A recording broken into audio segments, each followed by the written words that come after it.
I was so excited. I was taking my mom's hand and we were walking up the steps to Ms. Redmond's house. I was so excited that this was going to be ballet class. Oh my goodness. I walk in the door and I see other little brown girls that look just like me. I grew up in Pamunkey, Maryland, which was segregated at the time, and so there wasn't a place where we could go to learn ballet. But Ms. Joan Redmond made sure there was opportunity for little girls that looked like me.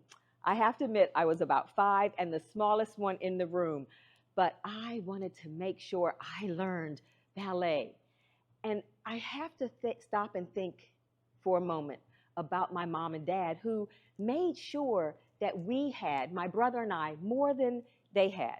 In order for us to do better than they did, they struggled, they sacrificed to make sure that we had opportunities they didn't have. So there I was in ballet class, and I was enjoying the pliés and the port de bras and all those things. And I found I had a knack. It came easy to me. And even though I was the littlest one, I was helping the other young girls with their pliés and their port de bras. Well, fast forward to high school, and I'm still doing ballet. Now, segregation's a little different. It's pretty much over, and I was able to be at Art Linkletter Dance School. And I was still doing ballet on point shoes and doing all those wonderful things and helping the bigger girls. Just had a knack for helping people to take something that was complicated and make it simple. I found in high school, same thing. I took a bookkeeping class and I aced it. I understood the debits and credits where most of my friends didn't. So I began to help them. I just had a knack for taking something simple and taking something complicated and helping to make it simple. Well, 20 years later, there I am working at what's now Bank of America, and I'm a loan officer. And in walks Larry. I call him Lost Larry. Larry came in with a shoebox of papers and receipts, but also a box of his dreams. He had been to the bank, and they had turned him down for a loan. And he came back because he heard this little black woman was there as a loan officer. Well, I couldn't let Larry down. So I looked at his box. I said, I'm a CPA. I'm an accountant. I'm sure I can help him. So I took his box and I took that information. I put it together so that we could tell his story to the loan committee. Well, lo and behold, his loan was approved.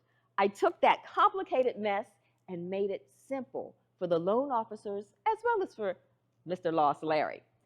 Larry started his shoe repair business, and it made a difference in his family and his life. And that's when I realized the light bulb hit. That's my superpower, being able to take things that are complicated and make them simple. And that's what I love to do for my clients. I call it profit freedom, where I take something that is simple so that people can turn profit in their business to freedom in their lives.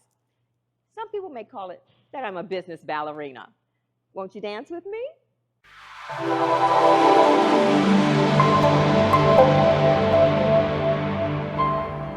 Ring, ring, ring, ring.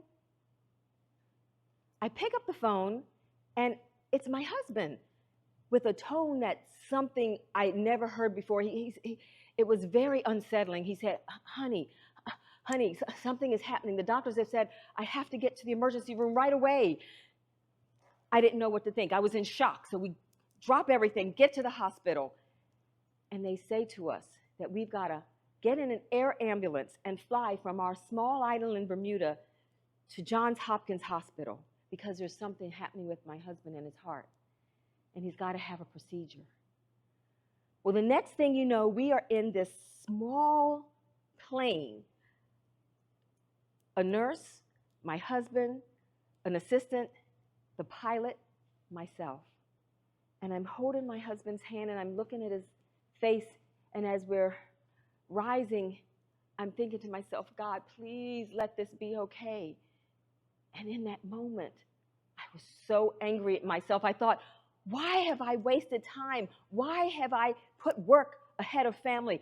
Why have I not made the main thing the main thing? And as we're rising in the air, and I'm looking out the window. I got clarity amongst the clouds. I realized in that moment, I needed to make a decision. If God got us through this, I had to do things differently. Well, we land, we get to Johns Hopkins. I'm praying. I'm in the waiting room. And the doctor comes out and he looks at me and he says, Mrs. Hayward, the procedure went well. Your husband's okay. Hallelujah. I was so grateful. But I realized something. I had to make a decision. I had to decide that I was going to do things differently. And from then, I have changed my priorities. And I do that for my clients. We make sure that what is important is God first, family and yourself second, and then your business and your life and your church and your ministry. What does it profit a man to gain the whole wide world and lose his soul? If you lose your family, if you lose everything, if you lose your health, what do you have?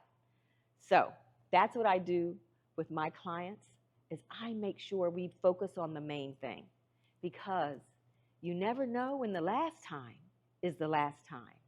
So make sure you make the main thing the main thing.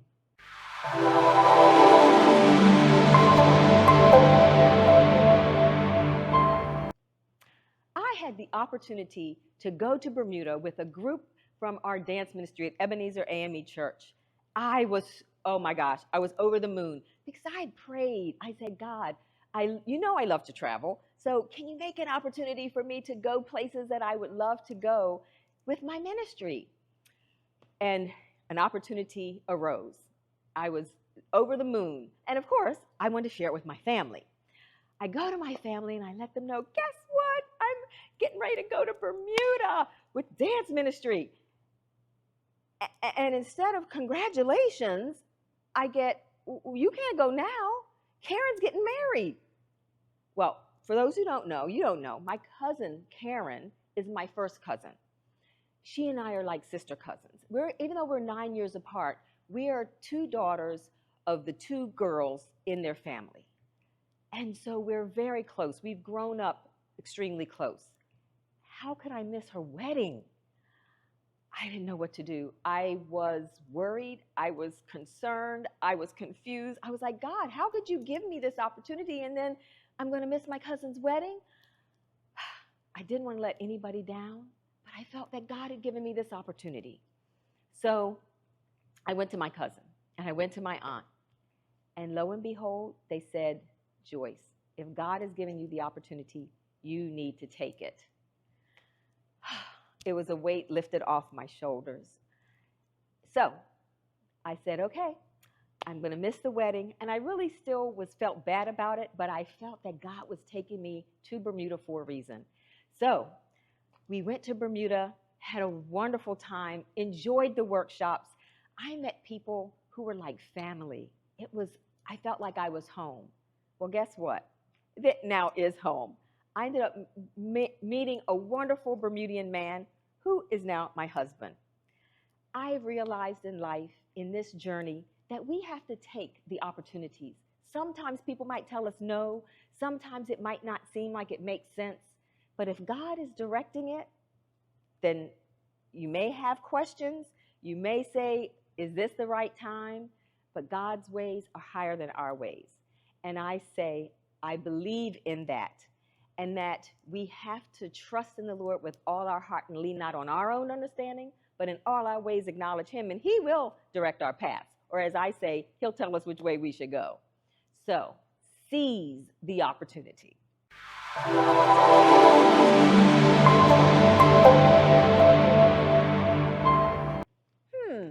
What would I tell my 21-year-old self? Well, first, I would say, know yourself. I realized that I got married way too young. I thought I was in love. I think I was in love. But there's more to love to make a lifetime. There's things you have to do to make sure that it's sustainable. You have to know yourself as well as your partner. But I realized I was way too young to get married. And I was brought up at the time Catholic, you don't divorce. My parents had been married 50, yeah, count them, 50 years. They were not into divorce. I was not supposed to get divorced. It would have been a shame and a disgrace. But I had to look inward and I had to say, God, is this what you wanted me to do? I remember when I was about to walk down the aisle, my dad had said, are you sure? I should have known. I should have said then no. But I did it. And then I needed to undo it because I realized I really didn't know myself. So I had to make that decision to say, it's not a marriage that's going to work. I have to go ahead and end it before it got too far down the road. Well, just look at now. I have gotten married to a wonderful Bermudian man. So yes, it was meant to end that marriage because now I'm in a wonderful marriage that God ordained. The second thing I would tell my 21-year-old self is do as God directs. Always check in with God. Whatever he says do, do. Because it's going to end up his way anyway. And if not, it doesn't always end up too good. The third thing I would tell my 21-year-old self is do what you enjoy. Do what makes you happy. I wanted to be a ballerina when I grew up. But my mom said, oh, no, you need to get a good job and do that because you never know what's going to happen as a ballerina. And I followed that advice, and it was good. I'm glad that I went down the road of being an accountant. But I realized I could have done both. I should have followed my heart as well as my head. So when I look back, those are the things I would tell my 21-year-old self. To know yourself, do as God directs, and follow your heart. Do what you enjoy. Be smart about it, but do as you enjoy.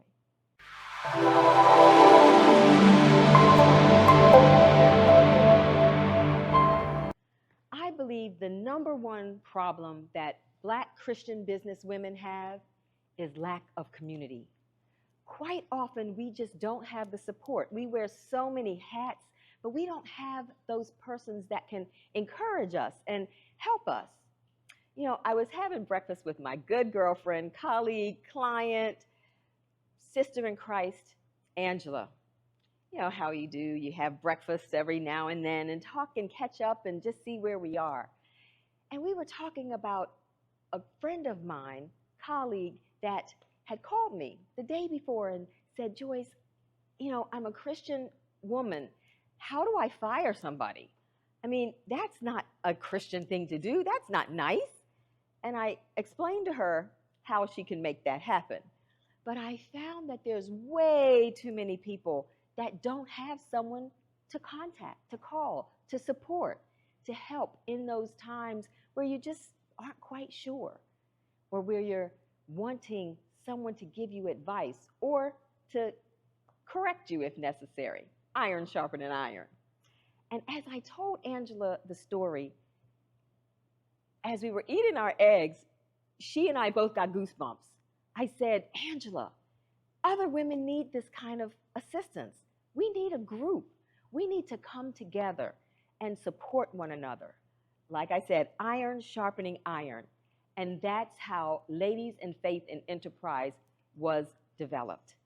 That is what's fueling me now, is that I believe that we as Christian businesswomen, and especially Black Christian businesswomen, need the support, need the help, need the encouragement. So we get together and we mastermind, we network, we workshop. We have Eugenia, for example, in our group. She has been able to move her business forward with the Ladies in Faith and Enterprise. She's gotten her certification in one area. She's gotten her coursework done in another area. She has birthed courses. She's gotten her 24-hour prayer room done because we have been there as her support, as her backbone, as her encouragement. We are there for her. And I believe that just like we're doing this in Bermuda, this group, Ladies in Faith and Enterprise, is not something that's just for Bermuda. What I see is a mission, a movement that will go worldwide. The U.S., the Caribbean, the continent of Africa, wherever there are ladies of faith who own businesses, we want to help in coming together and supporting one another and encouraging one another. And with that, we have Rejoice Experiences. Why not come to Bermuda and woo-saw? When these women sometimes need a break, need to come together, why not woo-saw in Bermuda? So therefore, we have also started Rejoice Experiences, where the busy business owner, the faith-based traveler can come and relax, realign, and rest, and so that you can recharge to go back and do what you got to do. So that's what's coming up for me. Look forward to Ladies in Faith and Enterprise coming to a town near you, and come to us, Rejoice Experiences, where you can woo-saw in Bermuda. Yeah, the sky is blue, the water's blue, the sand is pink. We're waiting for you.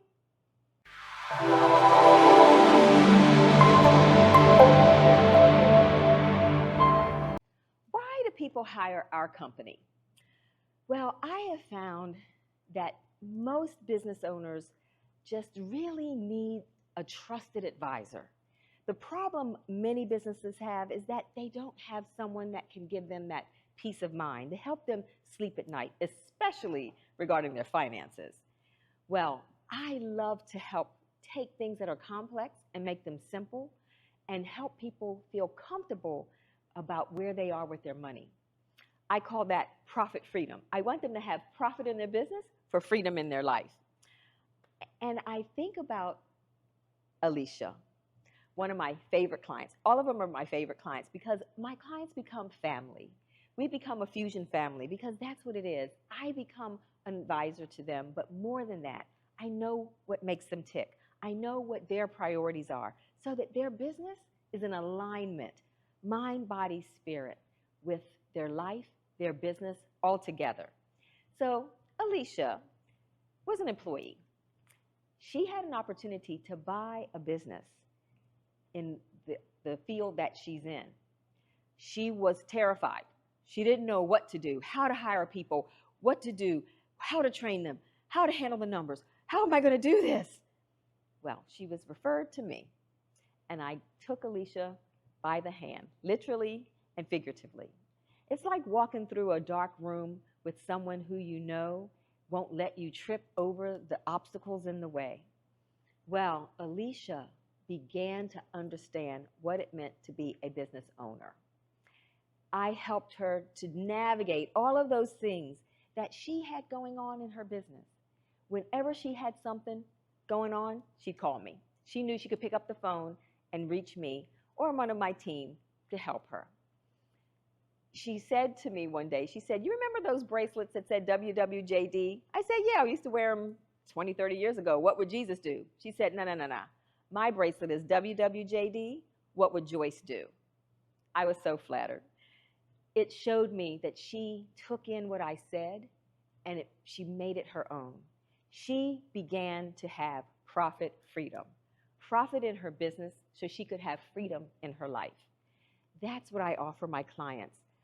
Peace of mind, a trusted advisor, fusion family. It's not just about money. It's not just about the numbers. It's about having an enjoyable life. As we say, love your business and love your life, because that's profit freedom. And that's why people hire our company.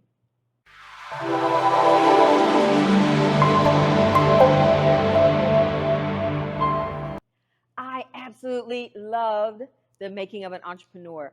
I will say there's so many things I loved about the experience. It made me think about myself and my business, the times with Shay prepping this prior to, but then getting here in the studio, getting made up, getting pictures taken, having my music play. It really, really was a great experience, and the team made it all worthwhile. And having something that I can feel good about, that I can share with family, with friends, with clients that will last, is the best thing of all. I just absolutely love the whole concept. I love the team, and I love the fact that I'm part of making of an entrepreneur.